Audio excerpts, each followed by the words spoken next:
दोस्तों, आज प्रस्तुत है फूलों की करामात। ये कवर चित्र है दोस्तों।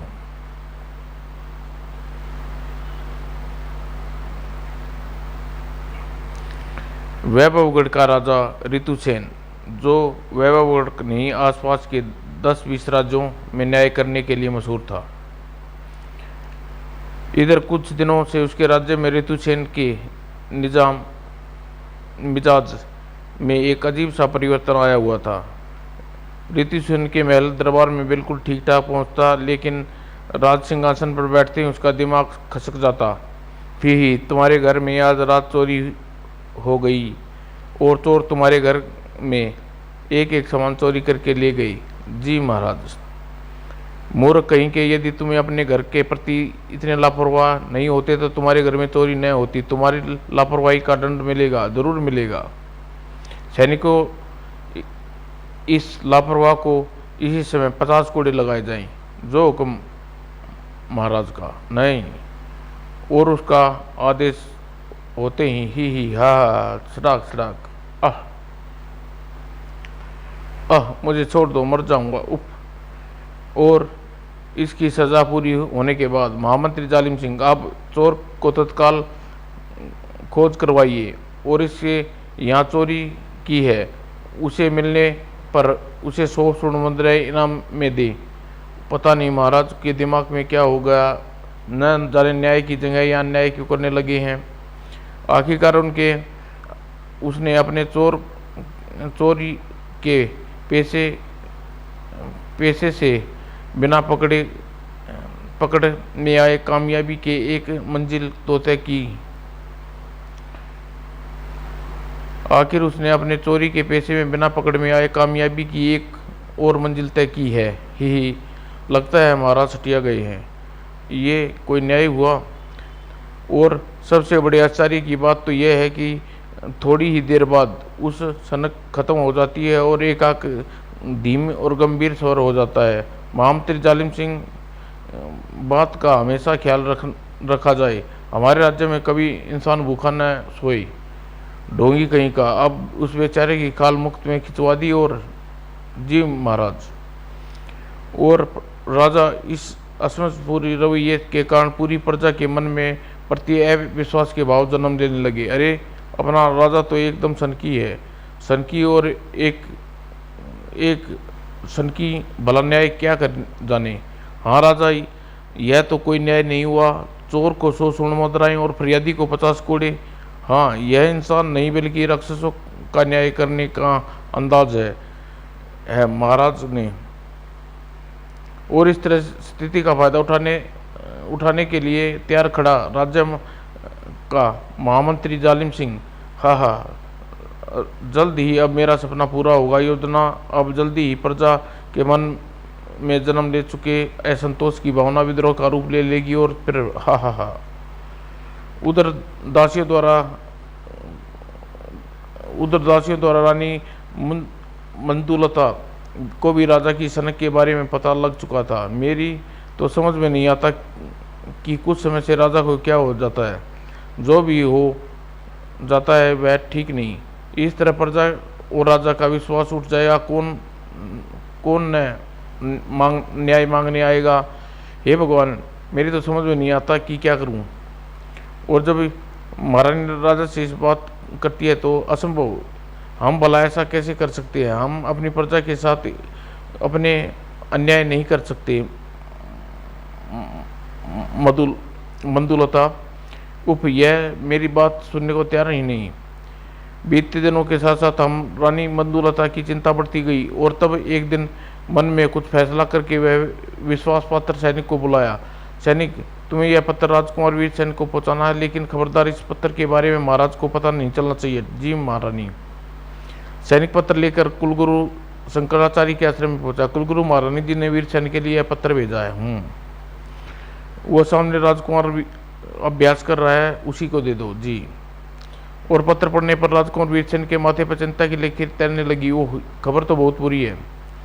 और राजकुमार तुरंत ही कुलगुरु के पास पहुंचा। उसने पत्र के बारे में बताया। वीरसेन, लगता है महाराज की दशा ठीक नहीं है। तुम तुरंत ही अपने पिता की सेवा में पहुंचो। कल गुरु पूर्णिमा है, परसों परसों भैरवगढ़ के लिए रवाना हो जाना। जय श्री गुरु आज्ञा गुरुदेव। और तीसरे दिन कुलगुरु के आशीर्वाद लेकर भैरवगढ़ के लिए रवाना हो गए। यह बात मेरी समझ में नहीं आ रही। रात दरबार में रहते पिताजी को कुछ देर के लिए क्या अपने आप अपा खो बैठते हैं। वह जंगल से होकर गुजर रहा था। बचाओ बचाओ, देखूं कौन भाग्य की मारी है वनराज के सामने पड़ गई है। और उधर शेर ने अपने शिकार पर छलांग लगाई। नहीं और इसी पल, ऐसा नहीं हो सकता वनराज। अगले ही पल शेर राजकुमार के आमने सामने थे। वनराज, मैं तुम्हारी धार से डरने वाला नहीं हूँ। यह युक्त शेर के सामने ऐसे खड़ा हुआ जैसे कोई पालतू कुत्ते के सामने खड़ा हो। और शेर ने भी जैसे उसके मन की बात समझ दी। और अगले ही पल तड़ाक, आश्चर्यजनक, आह, और फिर जल्दी, धिक्कार है तुम पर वनराज, अपने वन में तुम दुम दबाकर भाग गए। वाह मित्र, वाकई तुम एक वीर पुरुष हो। राजकुमार पलटा। क्या बात है, अपने जीवन की रक्षा करने वाली वीर पुरुष का नाम जान सकती हूँ क्या? मेरा मतलब जान सकता हूँ? मेरा नाम वीरसेन है। मैं गुरुकुल से अपनी शिक्षा समाप्त करके वापस घर लौट रहा हूँ। तुम्हारा बहुत बहुत आभारी है मित्र। तुम शायद नहीं जानते, तुमने मेरी जान बचाकर एक और जान बचाई है। एक और कौन भाई? मेरे अंधे माता पिता मेरे साथ जंगल में रहते हैं क्या? और क्या तुम अपने अंधे माता पिता के इस बियाबान जंगल में रहते हो? देखो भाई, तुमने मुझे मित्र कहा है, इसलिए मेरी बात एक सलाह है, तुम्हें माननी होगी कि तुम अपने माता पिता के साथ इस बस्ती में रहने की व्यवस्था कर लो, क्योंकि मैंने अभी देखा कि तुम्हारी रक्षा कर सकने लायक बल नहीं है। बात तो ठीक कहते रहे हो मित्र, लेकिन मैं अपने अहम उद्देश्य की पूर्ति के लिए फिलहाल इसी जंगल में रहूँगा। कैसा उद्देश्य है? कैसा उद्देश्य है? मुझे भैरवगढ़ के राजा ऋतुसेन से अपने परिवार की बर्बादी का बदला लेना है। क्या? हाँ, उस दुष्ट राजा के कारण मेरे ही नहीं बल्कि बहुत से हंसते कहते परिवार आज मौत के आंसू बहाने पर मजबूर है। भाई पूरी बात बताओ, वो भी जल्दी से। उफ, यह कैसी भयानक विडंबना है। मेरे ही सामने मेरे पिता का अपमान कर रहा है और मैं चुप बेहोश हूँ। तो सुनो भाई, आज से 6 माह पहले मेरे पिता के साथ वैभवगढ़ में हमारे परिवार खुशहाल रहती थी। हमारा परिवार खुशहाल था, रहती थी। यह एक मतलब एक दिन जब मैं अपने माता पिता के साथ बाजार जा रही थी तो हमारी आंखों के सामने एक हत्या हुई। उप, यह हरनाम था, लेकिन इसने अपने सगे भाई की हत्या कर डाली। तब मेरे माता पिता अपना फर्ज मानकर राज दरबार पहुंचे। उन्होंने राजा के सामने हत्याकांड का बयान किया। तो तुमने आंखों के सामने हत्या होती देखी है? जी महाराज। जब हत्यारे को भी दरबार में बुलाया गया और उस पागल राजा ने न्याय का नाम पर हमारे परिवार को बर्बाद कर डाला। ही, तुमने आंखों के सामने हत्या होती देखी, लेकिन क्यों देखी तुमने? इसकी सजा जरूर मिलेगी। सैनिकों, दोनों आंखें निकाल लो। नहीं। और मंत्री जालिम सिंह इस बहादुर को, जिसने सरेआम बहादुरी का परिचय देते हुए अपने भाई को मार डाला, 1000 स्वर्ण मुद्रा इनाम दे दो। जी महाराज। और इस तरह मेरे माता पिता की दोनों आंखें दृष्टि भी सनक की भेंट चढ़कर घर लौटे। मेरी माँ सदमा बर्दाश्त नहीं कर सकी और अपने प्राण गंवा बैठी। माँ सुमित्रा, आह मेरी बच्ची। और फिर मुझे पता चला कि ऋतुसेन सनक का शिकार कुछ भी और भी परिवार बदला लेना चाहते हैं, वह भी जंगल में रह रहे हैं। और तब से जंगल में आ गई और मेरा मतलब आ गया। रहने दो भाई, तुम्हारी पूरी कहानी सुनने के बाद आ गया वाला भेद तो मैं जान गया। अब उस युवक के ने अपने चेहरे पर लगी दाढ़ी मूछें नोची और बाल विशेष ढंग से झटका दिया। तो यह मेरा असली रूप, मेरा नाम चारुलता है। ओह, तुम तो बहुत सुंदर हो, लेकिन तुम्हें यह पुरुष वेश धारण क्यों किया है? राजा ऋतुसेन ने अपने परिवार की बर्बादी का बदला लेने के लिए मुझे डाकू चंदा के गिरोह में शामिल होना था, इसलिए मैं उस गिरोह में स्त्री नहीं शामिल किया जाता, इसलिए मैंने पुरुष का वेश धारण किया। ओह, और जहाँ तक मेरा ख्याल है कि चंदा सिंह सिंह भी राजा की किसी सिनक का शिकार होने के बाद डाकू बना है। हाँ, और वह गिरोह में मैं सिर्फ वही लोग जाते हैं जो राजा की सनक का शिकार हों, उससे बदला लेना चाहते हो। तो फिर तुम डाकू चंदा सिंह के गिरोह में शामिल होने जाओगी? नहीं, अब मैं वहाँ नहीं जाना जा सकती, क्योंकि मेरा रूप बहरूप जो उतर गया। तो चलो, मैं तुम्हें तुम्हारे घर छोड़ता हूँ, आगे निकल जाऊँगा, चलो। हो रहा मेरा घर। अच्छा चारू, मैं चलता हूँ, ईश्वर ने चाहता जो दोबारा मुलाकात होगी, ठीक है। मुझे उत्सव गुड़ की प्रतीक्षा है। माँ का पत्र पढ़ने और चारुलता की जुबान की कहानी सुनने के बाद मुझे यकीन नहीं आता पिताजी महाराज इतने अन्यायी हो सकते हैं। और फिर शाम होती है, राजकुमार वीरसेन राजमहल पहुंचा। अरे राजकुमार, आप आ गए, महाराज को खबर करती हूँ। और फिर, अरे राजकुमार, तुम अचानक? ओ पिताजी महाराज, मैंने सोचा अचानक पहुंचकर आपको चुका दूंगा। वाह राजकुमार, तुम नहीं जानते अचानक तुम्हारे यहाँ पहुंचने से मुझे कितनी खुशी हुई, और अपने बेटे को सामने देखकर मुझे बहुत खुशी हो रही है। माता श्री, इधर माता पिता खुद मिलन हो रहा था, पुत्र का मिलन हो रहा था, तो उधर प्रधानमंत्री जालिम सिंह के कक्ष में आप सब लोग योजना समझ गए ना? जी मंत्री जी। तो फिर कल दरबार में मिलते हैं, ठीक है, ठीक है। और दूसरे दिन ऋतुसेन राजमहल राज सिंहासन पर बैठते ही घोषणा की, राज दरबार की कार्रवाई प्रारंभ की जाए। जी महाराज, मुझे देखना है कि क्या वाकई पिताजी बुरे या षड्यंत्र के तहत उसके नाम पर गलत अफवाहें उड़ाई जा रही है। फिर महामंत्री ने इशारे पर सैनिक ने एक बुढ़िया को राजा के सामने पेश किया। दुहाई हो राजा, मैंने महीने खून पसीना करके अपने खेतों में फसल पक कर तैयार हुई, मेरा पड़ोसी मनसुख मेरी फसल को काट ले गया। ही मैं लुट गई महाराज, बर्बाद हो गई। मेरे साथ न्याय कीजिए महाराज, न्याय करें। अवश्य तुम्हारे साथ न्याय ही करेंगे बुढ़िया। सैनिकों, इस बुढ़िया को 50 कोड़े और इसी वक्त लगाए जाएं, और इसके पड़ोसी अनाज ले गया है, कोई सोना चांदी नहीं ले गया। उप पिताजी, यह रूप देखने से पहले मुझे मौत क्यों नहीं आ गई?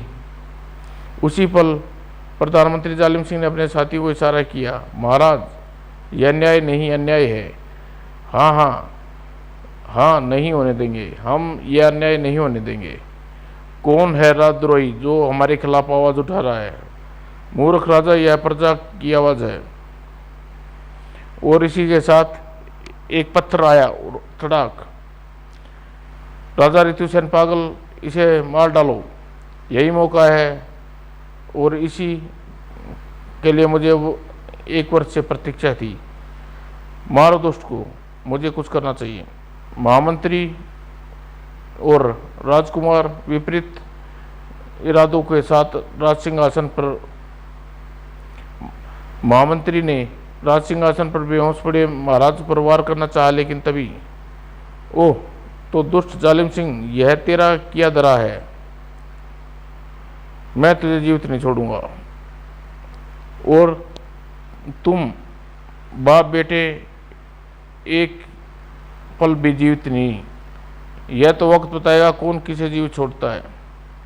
और दरबार में अफरा तफरी मच गई। रोको रोको, मारो काटो, पागल राजा, हा हा। तभी पिताजी को होश आ गया। और पिताजी, अपने आप को संभालिए। लेकिन यह सब क्या हो रहा है? प्रजा ने आपके खिलाफ बगावत कर दी है। हाँ पिताजी, अब इस समय जान बचाकर भागने में हमारी भलाई है। सेनापति सम्मत सिंह, वह दुष्ट को मार डालो। वो अब राजा ऋतुसेन का दिमाग बिल्कुल ठीक काम कर रहा था। उसने वक्त की नजाकत को परखा।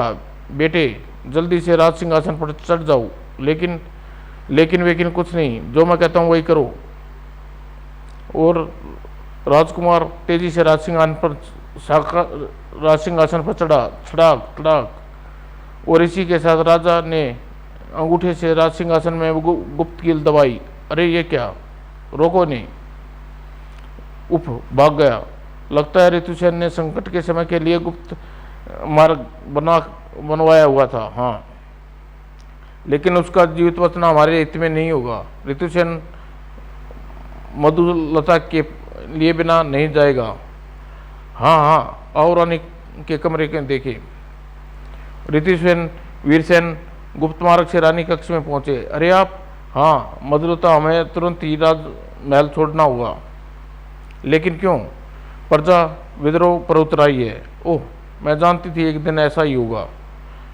उधर राजा रानी व राजकुमार गुप्त मार्ग से कक्ष से बाहर निकले।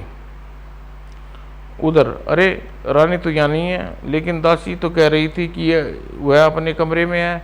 लगता है वह भी दोनों के साथ निकलने में सफल हो गई। सेनापति नगर के चप्पे चप्पे पर सैनिक तैनात कर दो, तीनों में कोई जीवित नहीं रहना चाहिए। ठीक है, ऐसी व्यवस्था की जाएगी। उधर राजा ऋतुसेन, रानी और राजकुमार गुप्त मार्ग द्वारा जंगल में पहुंचे। मेरी समझ में नहीं आ रहा, प्रजा एकाक विद्रोह पर क्यों उतर आई है? यह आपकी सनक का परिणाम है क्या? जानती नहीं मधुलता, तुम क्या कह रही हो? हाँ, माँ ठीक कह रही है पिताजी, लेकिन मैंने किसी का क्या बिगाड़ा है? यह चलकर अपनी आंखों से देखी। लेकिन उसके लिए आपको मेरे साथ साधारण वेश में चलना होगा। लेकिन हम जंगल में साधारण वस्त्रों की व्यवस्था कैसे होगी? यह सब मैं कर लूँगा, आप माँ के साथ यहीं रुके, मेरी प्रतीक्षा करें। कहने के साथ राजकुमार एक और बढ़ गया और जब वह वस्त्र लौटा, यह लो, इनमें दोनों के लिए कपड़े हैं, इन्हें पहन लो। हाँ। और थोड़ी देर बाद, लेकिन बेटा यह तो बताओ, हम लोग यहाँ कहाँ जा रहे हैं? पिताजी के सनक से शिकार कुछ परिवार से मिलने। मेरी तो कुछ समझ में नहीं आ रहा। खटखट खट, भला बियाबान जंगल में कौन रहता होगा? अगले ही पल, अरे वीरसेन, तुम और तुम्हारे साथ ये मेरे माता पिता हैं। प्रणाम, जीती रहो बेटी। वीरू, इसे तुम्हारे पिता से मिलाने लाया हूँ। हाँ, अंदर आओ। बाबा, इनकी आंखें की ज्योति कैसे छिन गई? बेटा, मुझ पर यह जुल्म कवि ने राजा ऋतुसेन ने किया है। उसकी पूरी बात सुनकर मुझे उसकी बात का जरा भी विश्वास नहीं, मुझे इनकी बात का जरा भी विश्वास नहीं हो रहा। पिताजी यह सच है कह रहे हैं। यही नहीं, उस दुष्ट राजा ने जुल्म की कहानी सुनाने के लिए यहाँ जंगल में और भी लोग हैं। चारुलता, तुम डाकू चंदा सिंह के गिरोह तक ले जा सकती हो, लेकिन तुम वहाँ क्यों जाना चाहते हो? डाकू चंदा सिंह? इसलिए कि मैं उस दुष्ट राजा के जुल्म का शिकार हूँ और एक डाकू चंदा सिंह के गिरोह में शामिल होना चाहता हूँ। ठीक है, तुम्हारे पिता और ठीक है, तुम और तुम्हारे पिता तो मेरे साथ वहाँ चल सकते हैं, लेकिन तुम्हारी माँ यहीं रहना होगा। ठीक है, और अब चलो। ठीक है। चारुलता जल्दी पुरुष का वेश धारण किया और चारुलता युवक के वेश में राजा ऋतुसेन और राजकुमार के साथ डाकूचंदा के गिरोह में पहुंची। गौतम, तेरे साथ कौन है? इन्हें क्यों लेकर आया है? सरदार, ये दोनों राजा के शिकार हैं, इन्हें बदला लेने के लिए यह गिरोह में शामिल होना चाहते हैं। गौतम, तो इसका मतलब चारू गिरोह में गौतम के नाम से जानी जाती है। ठीक है ऋतुसेन, प्रत्येक दुश्मन हमारा दोस्त है, हमारा भाई है। कल से तुम दोनों तलवारबाजी और घुड़सवारी सीखो ना। जी सरदार। मेरी तो समझ में नहीं आता, मैंने इनका क्या बिगाड़ा है जो मुझसे बुरा भला कह रहे हैं? और दूसरे दिन, भाई हमारे राजा ने क्या अन्याय किया है जो हम डाकू बन गए, मजबूर हो गए? भाई तुम क्यों डाकू बने? राजा ने मेरे पिता के दोनों हाथ कटवा दिए, इसलिए मैंने कसम खाई है कि उनके दोनों हाथ काटे बिना चैन से नहीं बैठूंगा। लेकिन राजा, तुम्हारे पिता के हाथ क्यों कटवाए? मेरे पिता वैभवगढ़ के मशहूर पहलवान थे। एक दिन उन्होंने कुश्ती के दौरान पड़ोस में किशनगढ़ के पहलवान को उठाकर फेंका। हाय, मेरा हाथ तोड़ डाला रे। और फिर जब राजा ने यह खबर पहुंची तो, महाराज, कुश्ती में यह सब तो होता रहता है। नहीं। उफ, क्या हुआ पिताजी? बेटा, अब इन सारे लोग झूठ तो नहीं कह सकते, लेकिन यकीन मानो, मुझे अपनी जान में कभी किसी के साथ कोई अन्याय नहीं किया। मेरी कुछ समझ में नहीं आता कि यह पहली क्या है। जब राज सिंहासन पर बैठते तो एक आप सनक क्यों चढ़ जाती है?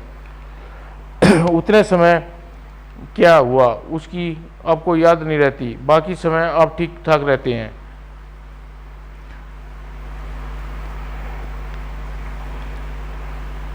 अब तुम ही देख लो, कल मैं नियंत्रण तुम्हारे साथ हूँ, मेरे साथ व्यवहार कुछ परिवर्तन आया नहीं। उधर राजा ऋतुसेन की बीती घटनाओं के प्रति चिंतित और हैरान था। उधर वैभवगढ़ के राज सिंहासन पर बैठे जालिम सिंह के मन में ठाके लगा रहा था। हाँ ऋतुसेन, मैंने अपने जाल में अपने अपमान का बदला ले लिया। अब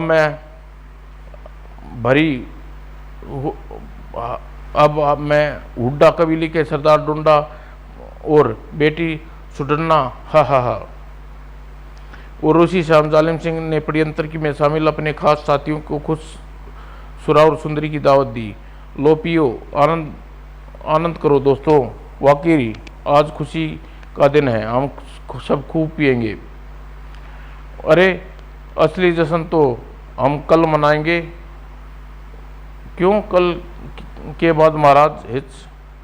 कल हम डांडा कबीले के सरदार डोडा की लड़की सुडन्ना से जबरदस्ती ब्याह कर लाएंगे।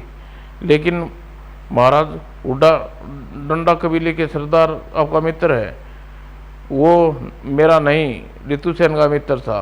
उसने मुझे तो कबीले में सरेआम अपमानित किया था, और कल अपने उसी अपमान का बदले में सरदार की लड़की को कबीले में जबरदस्ती उठा लाऊंगा, उससे ब्याह करूंगा। महाराज, मेरी समझ में नहीं आ रहा, कबीले वालों ने आपका कब और कैसे अपमान किया? आज से 1 वर्ष पहले कि राजा ऋतुसेन के साथ डंडा कबीले में होने वाले वार्षिक उत्सव में शामिल होने के लिए गया। उत्सव वाले दिन नाच गाने का कार्यक्रम चल रहा था। उप न जाने क्यों मेरी जी घबरा रहा है, क्यों कुछ देर के लिए बाहर टहलाऊं। और मैं घूमता घूमता पास ही के बगीचे में पहुंचा। वाह, क्या सुगंध है, महक है। और मैंने एक फूल तोड़कर सूंघ लिया। कुछ सूंघते ही, अरे बागों में ये कलियों में निखार है, मुझको तुमसे प्यार है ही। अरे मंत्री, यह सब क्या जरूरत है? बेटी, तुम इस मूर्ख को चप्पल से मार कर गंजा कर दो।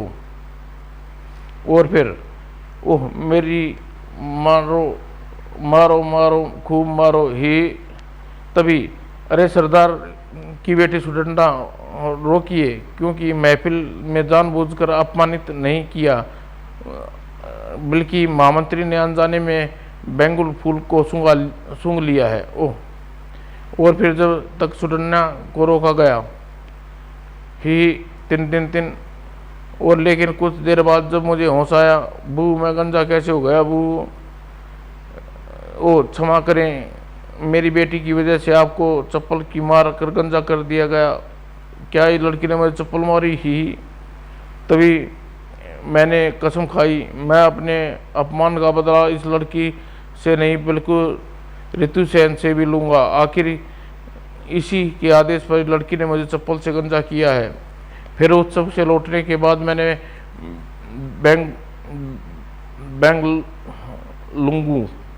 लंगू के बहुत से फूल थैली में भर लिए और घर पहुंचने के बाद उसका इत्र तैयार करवाया, और वही इत्र ऋतुसेन राज के पहुंचने से पहले राज सिंहासन पर लगा देता। लीजिए महाराज। राज सिंहासन में बैठने ही ऋतुसेन के लिए सनक सनक जाया करता। वाह, क्या शानदार योजना बनाई है ऋतुसेन वास्तव में तख्ता पलटने की। वाह, इतना बड़ा धोखा महाराज के साथ। हाँ हाँ, मैं इस दुष्ट जालिम के साथ इसलिए देता रहा, मैं समझता था महाराज पागल हरकत जानबूझकर किया करते हैं, और अब अनजाने में पाप का प्रायश्चित कैसे करूं। और तभी उसके मस्तिष्क में विचार आया, और कुछ नहीं तो कम से कम महाराज के मित्र कुंडा कबीले के सरदार जालिम सिंह के इलाकों से अवगत करा सकता हूँ। वाह वाह। दूसरे दिन सवेरे सवेरे वैभवगढ़ के घोड़े पर सवार होकर कबीले की ओर चल दिया, और वह जंगल से होकर गुजर रहा था। सरदार, जो कुछ भी है तुम्हारे पास हमारे हवाले कर दो। डाकू, अरे भाई मेरे पास कुछ नहीं है। अरे यह तो वैभवगढ़ का उपमंत्री है। तब तो इसे सरदार के पास ले चलो, वही इसके बारे में कोई फैसला करेंगे। ठीक है, यह ठीक रहेगा। थोड़ी देर बाद हूँ तो वैभवगढ़ का उपमंत्री यानी दुष्ट ऋतुसेन का पिट्ठू है। खबरदार, जो तूने उस देवता समान पुरुष के बारे में एक भी शब्द कहे तो। सुना साथियों, यह पागल को देवता कह रहा है। कहीं यह पागल मंत्री का पागल मंत्री तो पागल नहीं है। हा ही हा। मैं कहता हूँ राजा ऋतुसेन पागल नहीं, बल्कि बेचारे जालिम सिंह का षड्यंत्र के शिकार थे। षड्यंत्र? यह तुम क्या कह रहे हो उप प्रधानमंत्री जी? महामंत्री जी, मेरे खिलाफ कैसा षड्यंत्र रचा? महाराज आप? हाँ, मुझे जल्दी बताओ कि महामंत्री ने मेरे खिलाफ ऐसा षड्यंत्र कैसे रचा। तो इसका मतलब वीरसेन के पिता वैभवगढ़ के राजा हैं। तब महामंत्री सावंत ने महामंत्री के षड्यंत्र के बारे में बताया। तो उस दुष्ट के कारण मेरे हाथों कितने निर्दोष लोगों के घर बर्बाद हो गए। लेकिन इसके लिए आप कतई दोषी नहीं है महाराज। बर्बाद तो जालिम सिंह के कारण हुए हैं, और यह सब उसकी बर्बादी का बदला लेंगे। सरदार ठीक कह रहे हैं। तो फिर आप लोग हमारे साथ चलिए। जालिम सिंह सैनिकों के साथ कुंडा कबीले पर पहुंचने वाला है। चलो चलो, हम महाराज के साथ हैं। और फिर तुम एक राजकुमार हो, यह बात तुमने मुझसे छिपाई। वो तो यार, तुम्हें पहले देखते ही सब कुछ भूल गया था। राजकुमार यह सुन पुरुष वेश में चारुलता कपोल सुरख हो गई, और टुंडा कबीला में पहुंचकर राजा ऋतुसेन सरदार को पूरी बात बताई। आने दो दोस्त, जालिम सिंह को यहाँ से बचकर नहीं जाएगा हम। और फिर जैसे जालिम सिंह अपने सैनिकों के साथ टुंडा कबीले पहुंचा, तो अचानक आक्रमण से जालिम सिंह बौखला गया। सैनिकों आक्रमण, लेकिन वह चारों ओर से घिर चुके थे, और परिणाम स्वरूप जालिम सिंह सेनापति संपत सिंह जल्दी ही मारा गया। उन दोनों के मरते ही बाकी बचे सैनिकों ने अपने हथियार डाल दिए। इन पर कोई शस्त्र नहीं चलाए गए। फिर राजा अपने साथियों सहित वापस वैभवगढ़ राजमहल पहुंचा, और उपस्थित जनसमूह और उपमंत्री संपत द्वारा सच्चाई का पता लगा। तो अब हम खामखा ही अपने देवता स्वरूप महाराज को गलत समझते रहे। हाँ, बुरा तो दुष्ट जालिम सिंह का, जिसने हमें धोखे से रखा। अगले ही पल, राजा ऋतुसेन जिंदाबाद। भाई चारू, हम अपने पिता की जय जयकार तब करेंगे जब मेरा विवाह तुमसे कराएंगे। दत्त, बुरे फंसे गोपाल।